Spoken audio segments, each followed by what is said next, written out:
Nous continuons et nous allons passer à la deuxième et dernière keynote de la soirée sur le thème « Comment attirer plus de femmes dans le digital ?» Alors, j'invite à me rejoindre. Chut. Qu'est-ce qu'ils sont bruyants au premier rang, c'est juste incroyable. Chut. Donc, j'invite à nous rejoindre Isabelle Simon, qui est directrice des relations régionales ouest de Numéricable SFR. J'ai à vous parler d'ailleurs. Non, mais on va parler. Michael Froger, qui est CEO de Lengo et président d'Atlantique 2.0. Il est là, Michael. Ouais, c'est bien. Sophie Bellec, administratrice de business au féminin. Vous pouvez les applaudir. Allez-y, allez-y. Même Michael, hein. Michael n'a pas eu ses applaudissements. Michael va être frustré. Karine Branjon, déléguée régionale de 100 000 entrepreneurs. Vous pouvez applaudir également. Et enfin, on ne sait pas où on va le mettre, surtout qu'il est grand, Jérôme Canaferina, chef de projet ADN Ouest. En même temps, il ne faut pas qu'il se mette à côté de moi, j'aurais l'air d'un hobbit. Donc, on va l'asseoir ici. Donc, le thème de cette deuxième keynote, c'est comment attirer plus de femmes dans le digital. Et on va commencer par Isabelle Simon, de West Numéricable SFR. Pourquoi j'ai dit West ? Alors je disais, j'étais content de voir parce que j'ai des problèmes de box chez moi qui est en panne, mais non, vous pouvez rien faire du tout. Non, ça l'a agacé quand j'en ai parlé tout à l'heure en coulisses. Donc je laisse ça. 10-23, ok. Merci, ça n'a pas marché, mais tant pis. On réessayera demain. Bonsoir, je vais vous passer un micro quand même au lieu de dire des bêtises. Merci à tous parce qu'on a un sujet quand même assez sérieux. Un mot sur Numéricable SFR, la structure que vous gérez, c'est quand même à l'échelle de l'Ouest, si je ne m'abuse. Parlez-nous un petit peu de votre organisation en effectif, en personnes. C'est les 5 régions administratives, le quart nord-ouest de la France, effectivement. D'accord. Donc le groupe, c'est 17 000 personnes maintenant, nouveau format, et on va dire c'est 1 millier de personnes en emploi direct sur ce territoire-là. Plus forcément si on compte les emplois indirects, puisque les boutiques et un certain nombre de missions sont externalisées auprès de partenaires. Combien de femmes sur ces 1000 personnes ? Alors, globalement sur la France, on pourrait dire qu'on est à la parité. Effectivement, les chiffres sont là. Ceci dit, ça cache de vraies disparités dès qu'on regarde plus précisément les choses. En fonction des métiers ou des régions ? On va dire par exemple l'encadrement. C'est plutôt du 30-70. Donc déjà la parité, l'égalité n'est déjà plus du tout là. Et si vous regardez plus spécifiquement dans la hiérarchie, plus ça se masculinise. Oui, c'est ça. Comme partout. Comme partout et malheureusement chez nous aussi. Et si on regarde dans les métiers un peu plus techniques, je fais les mêmes constats que ce qui a été fait précédemment, à savoir que c'est plutôt du 20-80, et même dans les métiers numériques. Mais je pensais même que je croyais que c'était assez atypique à notre société, mais j'ai compris que les chiffres du secteur étaient ceux-là aussi, en fait, le secteur numérique. Alors, est-ce qu'il y a au sein de Numéricable SFR une action quand même volontariste pour modifier les choses ? Ou alors est-ce que c'est le fruit ou l'action de quelques acteurs ou actrices comme vous ? Non, c'est... Une volonté politique ou managériale ? Déjà, je voulais dire quand même que je trouve ces chiffres, mais pas forcément que les nôtres, les chiffres du secteur, puisque ce sont les chiffres du secteur, très surprenants. Parce qu'on parle de nouvelle économie, donc on se dit que par rapport à l'ancienne, des progrès auraient pu être réalisés quand même. Enfin, on ne s'attend pas à se retrouver dans ce genre de situation dans une nouvelle économie. Il y a une population active plus jeune aussi. Et comme les choses progressent, même si elles progressent lentement, on peut imaginer que dans un secteur qui embauche, qui a une moyenne d'âge un peu plus faible, on ne se retrouve pas avec ces constats. Donc je pense que le problème, il y a un vrai problème de fond. Alors pour revenir à notre société, ça fait maintenant une dizaine d'années que des actions résolues sont portées. Les chiffres, je vous les ai donnés quand même là, donc ça me montre tout le chemin qui reste à parcourir. Après charte, accords, dispositions sur l'évolution professionnelle, sur la meilleure conciliation de la vie privée, de la vie professionnelle, etc., sur les rémunérations. L'entreprise a, depuis 2-3 ans, décidé de passer une marge supplémentaire en imposant des quotas. Alors, ça va peut-être faire réagir certains, et je sais que, voilà, on peut être pour ou contre les quotas, mais après plein de dispositions et cette évolution lente. C'est-à-dire qu'aujourd'hui, dans les recrutements, c'est la direction des ressources humaines a fixé, la direction générale a fixé 55-45 sur un certain nombre de métiers. Dans les promotions, c'est le cas aussi. Donc, il y a chaque direction est regardée et incitée un petit peu plus radicalement à faire de la discrimination positive. Ça, c'est une première action qui semble quand même porter ses fruits. Et bon, on en pense qu'on en veut, mais en tout cas, peut-être qu'en ayant cette politique des quotas comme ça sur 5 ans, je sais pas, une période donnée, on peut arriver à rétablir cet équilibre et puis avoir du coup des modèles féminins dans ces fonctions qui peuvent après générer... Le thème de notre table ronde, c'est comment attirer plus de femmes dans le digital. Est-ce que vous avez, au-delà même de votre entreprise, un point de vue sur le sujet, ou du moins, quel est votre point de vue? Qu'est-ce qu'on peut faire concrètement? Alors, dans l'entreprise, on participe en fait à des programmes, je crois beaucoup à l'éducation. Donc l'entreprise participe à un certain nombre de programmes auprès des collèges, auprès des lycées, auprès des écoles d'ingénieurs, parce que l'équité ou la diversité qu'on retrouve aujourd'hui dans les filières scientifiques au niveau du baccalauréat, on ne le retrouve pas encore dans les écoles d'ingénieurs, par exemple. Donc là, il y a des systèmes de marrainage, les collaboratrices qui le souhaitent et qui ont des postes marrainent un certain nombre d'étudiants, par exemple. Mais de façon plus personnelle peut-être, en dehors de mon entreprise, je pense aussi que ça tient à nous-mêmes, femmes, le fait de faire progresser les choses, à notre attitude peut-être aussi. Il y a quelqu'un qui avait dit sit on the table et pas on the side. Je pense que cette capacité à oser, à s'attribuer ses propres succès, à penser un peu à soi complètement et pas qu'aux autres, et à oser, s'affirmer, c'est en chacun. Enfin, ça peut être un levier aussi important. Merci Isabelle. On peut l'applaudir. Isabelle Simon. On va passer le micro à Michael Froger de Lengo, qui est président d'Atlantique 2.0. Michael, merci de votre présence. Un mot sur à la fois votre entreprise et Atlantique 2.0 avant d'aborder notre sujet. Premier mot sur Atlantique, c'est en gros une association qui regroupe toutes les boîtes du numérique et du digital sur Nantes et aussi la région. L'idée, c'est de fédérer autour d'une asso l'ensemble des acteurs pour avoir un pitch assez simple. C'est comment est-ce qu'on arrive à faire grossir toutes les boîtes ensemble, parce que tout comme société, tout comme personne, soit individuelle, soit sociétale, on a besoin d'être accompagné et d'être entouré. Donc aujourd'hui, il doit y avoir 250-300 membres, dont des belles boîtes et qui permettent en fait de faire monter un peu l'écosystème. Donc ça, c'est le premier sujet. Ensuite, Lengo, c'est une start-up qui est née il y a 6 ans aujourd'hui. On embauche une centaine de personnes. On est présent dans 20 pays et on doit doubler l'effectif d'ici 12 mois, je crois, au bas mot, entre guillemets. Mickaël, pour vous, clairement, parce qu'on en avait parlé lors de la réunion de préparation, la problématique, c'est la formation. Le vrai enjeu, il est là, parce que si on reprend le sujet de départ, il n'y a pas de... Moi, en tant que CEO, je n'ai pas un veto qui me dit non, je ne veux pas de femmes. Voilà. Vraiment. Ou alors, il y a un vrai souci, mais je pense que ce n'est pas le cas. Le vrai souci, c'est où est-ce qu'elles sont. Voilà. Et je pense que la problématique de base, c'est vraiment la formation. C'est-à-dire qu'effectivement, de toute façon, ce qu'il faut pas écarter, c'est que le digital reste un métier technologique, c'est des métiers de techno. Donc forcément, l'appétence de base à la formation, elle est plus liée sur les personnes masculines que féminines. C'est un peu dans la vie générale. Et le vrai défi, c'est de se dire comment est-ce qu'on arrive à attirer ces personnes-là pour qu'elles aiment ça. Voilà. Et je pense que le vrai sujet, c'est cette formation. Mais nous, ce qu'on voit, c'est de plus en plus, pour vous donner un ordre d'idée d'échelle, lundi, il y a 8 personnes qui sont arrivées chez Lengo. Il y a 8 nouvelles personnes. Il y avait 6 femmes. Voilà.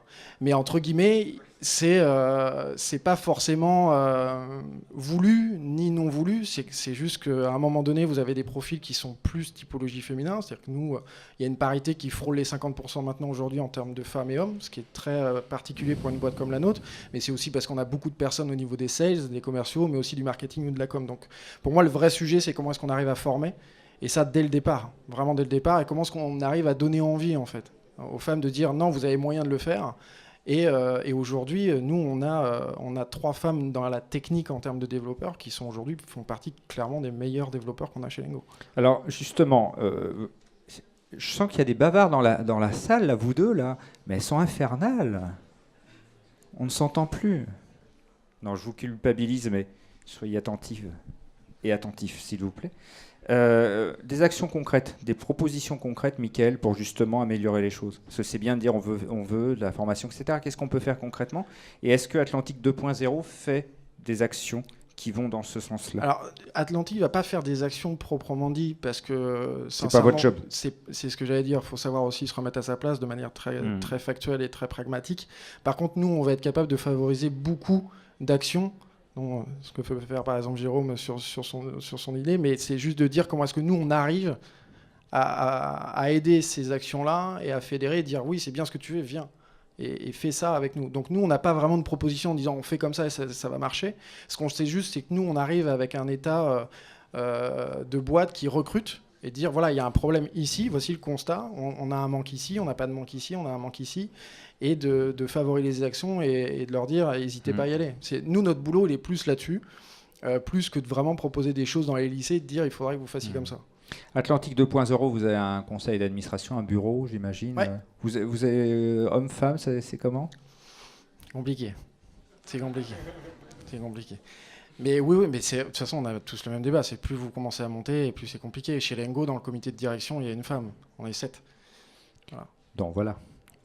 On peut s'améliorer, quoi. Non, mais après, c'est pas une volonté. On dit non, Bien sûr. Oula, non, va plutôt faire le café. C'est pas du tout l'idée. L'idée, c'est plus de se dire, est-ce qu'il y a aussi, pendant très longtemps, c'est nous, notre rôle en tant que CEO plus de boîte, c'est aussi d'essayer de les forcer en disant si tu peux y arriver, vas-y, monte, vas-y. C'est de pas mettre des barrières et de dire écoute, c'est pas ton boulot. C'est plus de favoriser peut-être les actions concrètes qu'on va faire nous dans les boîtes, c'est plus d'essayer de faire en sorte que les femmes aient de plus en plus de responsabilités. Et pour donner de la responsabilité, il faut leur faire confiance. Et si elles comprennent qu'on leur fait confiance comme tout à chacun, ça peut fonctionner. Merci Mickaël, on peut l'applaudir.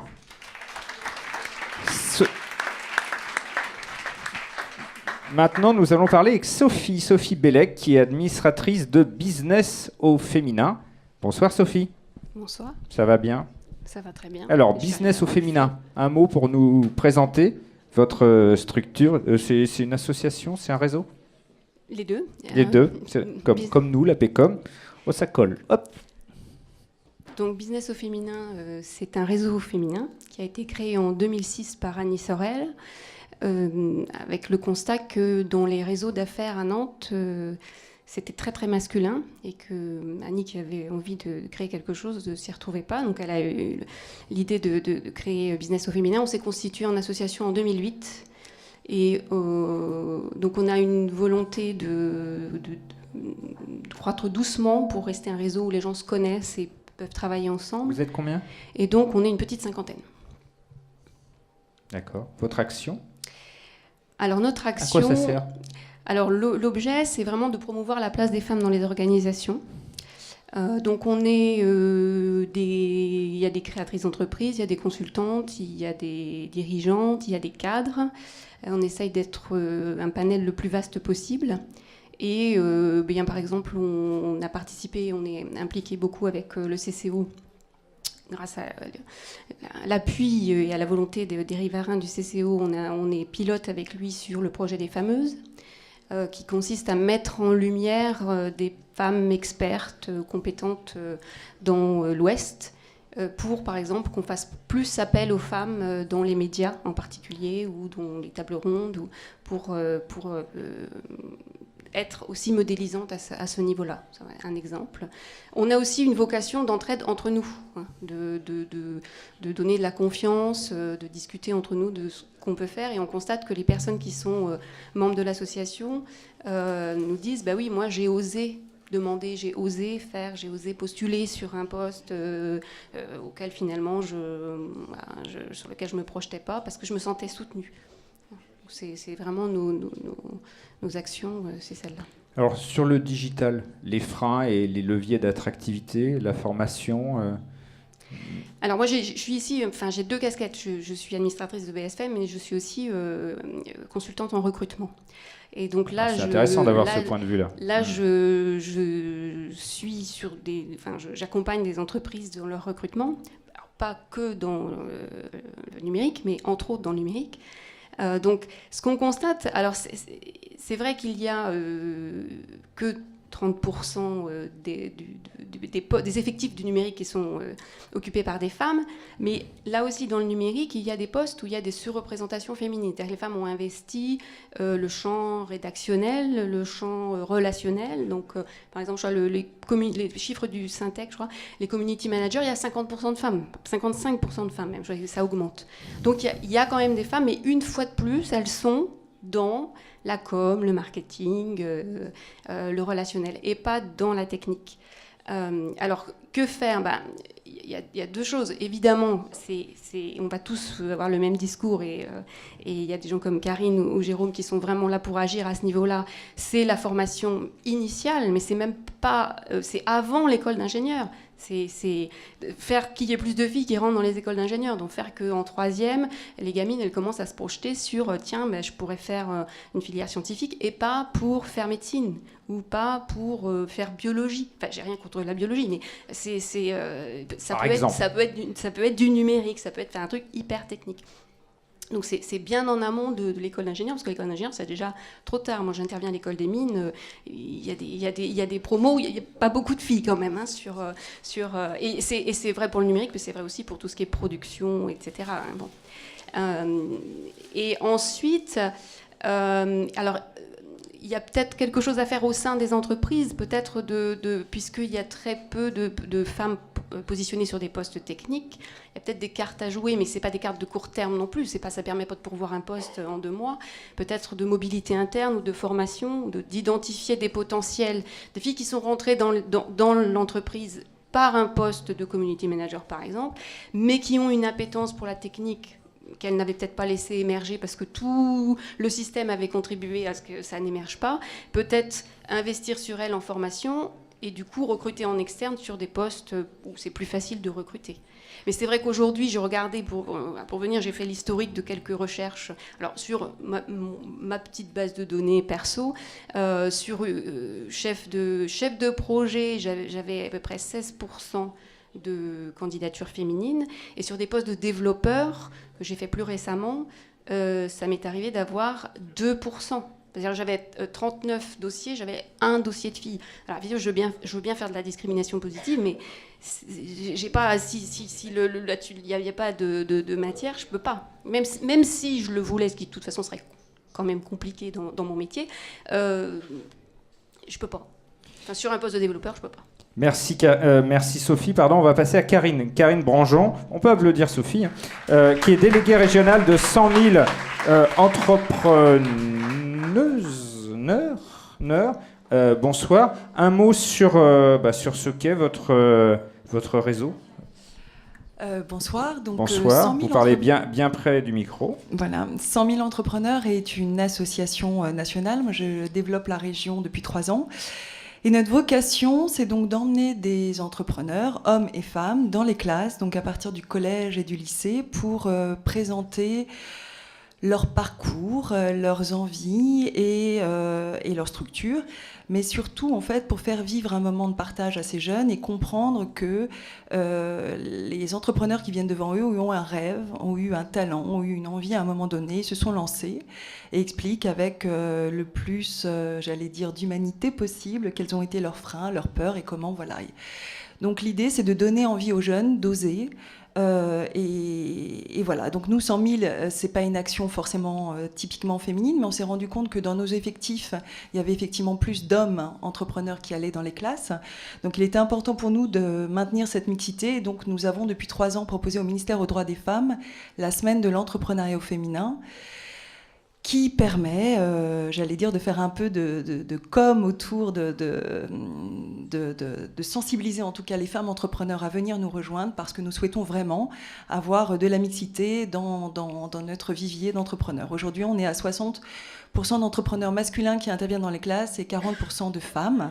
Voilà, donc... ce qu'on souhaite dire, c'est, on l'a dit pas mal, c'est vraiment pouvoir que des femmes puissent aller voir ces jeunes filles, leur propose d'oser leurs rêves et incarner ça vraiment.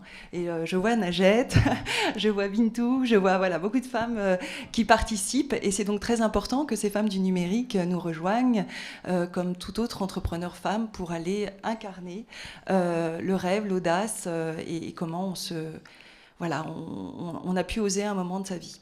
Vous avez une action spécifique dans le domaine des métiers du numérique, justement, au sein de votre association ? Pas spécifiquement. Ouais. Nous, on n'est pas là, c'est plutôt Jérôme qui pourra pourra en parler. Ouais. Nous, l'idée, c'est justement de pouvoir proposer des profils extrêmement différents. Donc, on va effectivement du BTP au numérique, à des métiers qui sont ceux que des entrepreneurs. Voilà.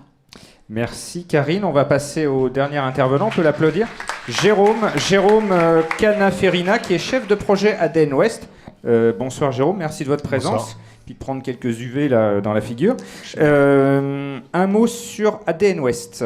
Christophe Chappet, je ne sais pas s'il est arrivé ou il est peut-être pas là. Mais je ne l'ai pas vu. On le salue en tout cas. C'est bon. Donc, ADN Ouest est une association de décideurs du numérique avec une représentation assez étendue sur le territoire. Et on va être répartis sur 3 collèges différents. Un collège d'utilisateurs qui va être plutôt la typologie des directions informatiques des entreprises. Une partie, on va dire, prestataire qui va être tout ce qui va être société de services, éditeur. Et tout ce qui va être collège enseignants-chercheurs au sein de l'association. D'accord. Donc vous êtes salarié, vous avez vraiment une fonction d'intervenir auprès des jeunes. Voilà, donc moi j'ai une fonction qui est très particulière puisque c'est issu d'une part d'une collaboration des différents acteurs du numérique pour porter des projets interfilières, si on peut appeler ça une filière, et en plus un projet qui est soutenu par la région pour donner envie aux jeunes d'aller dans le métier du numérique. Donc concrètement, qu'est-ce que vous faites, Jérôme ? Alors, mon action principale et prioritaire va être d'abord au niveau des collèges et des lycéens sur la question de l'orientation. Et justement, dans la question de casser les stéréotypes, on peut parler aussi des stéréotypes, des terminales S. Est-ce qu'elles sont exclusives à nos métiers ? Donc, sur la question de la féminisation, donc on va intervenir auprès des littéraires aussi, puisque c'est une opportunité aussi de récupérer plus de filles dans nos métiers. Après, vous allez dans les lycées. Oui, on intervient et en fait, on a la chance du coup à Nantes et finalement en région d'avoir finalement pas mal de soutien là-dessus puisque la plus grande surprise que moi j'ai eue pour venir parler des métiers du numérique, comme on le disait, on est fondamentalement le plus grand employeur dans les prochaines années. La filière n'était absolument pas représentée dans les carrefours des métiers, les forums des métiers, des choses comme ça. Donc ça, c'est, on va dire, le gros de mon activité. Après... dans cette action, il y avait un enjeu de féminisation de la filière. Le problème, c'est qu'il y a une masse du stéréotype qui pousse et qui bloque finalement l'orientation des jeunes filles vers nos métiers. Alors, d'une part, il y a le corps professoral sur la méconnaissance finalement de nos métiers, puisqu'on a une capacité de création de métiers régulièrement. Derrière, il peut y avoir aussi la pression familiale. L'an dernier, j'étais venu à une table ronde sur femmes et numérique. Et à la sortie de la table ronde, j'ai une jeune fille qui m'avait interpellé, qui était rentrée dans les métiers de l'infographie alors qu'elle voulait devenir développeur, mais la pression familiale l'a poussée finalement à aller vers l'infographie. Donc on est là aussi pour ça. Après, sur la question de la féminisation, quand on est collégienne, lycéenne, faire un métier de geek, ça ne fait pas rêver, donc les jeunes filles s'en éloignent assez facilement. Alors comment on peut faire rêver ? Donc justement, on a initié, alors il y a de ça 1 an et demi, avec une autre association qui est aujourd'hui, je pense, assez intéressante sur le marché nantais, qui s'appelle Women in Technology, qui promue et qui permet de connecter les femmes développeurs entre elles, donc justement la rareté du profil de la femme développeur. Donc on a initié un dispositif qui s'appelle Divox for Kids, qui est un dispositif qui est né en Belgique, qui permet de développer la culturation des enfants à partir de 8 et 12 ans sur la découverte de la programmation. Puisque là, on est loin des stéréotypes, on est dans l'apprentissage du jeu. Et du coup, c'est des initiatives qu'on a répétées aujourd'hui près d'une 15aine de fois par ADN Ouest sur tout le territoire régional. Et ça, c'est aujourd'hui, je pense, une des clés qu'on est capable de produire pour changer ces mentalités-là.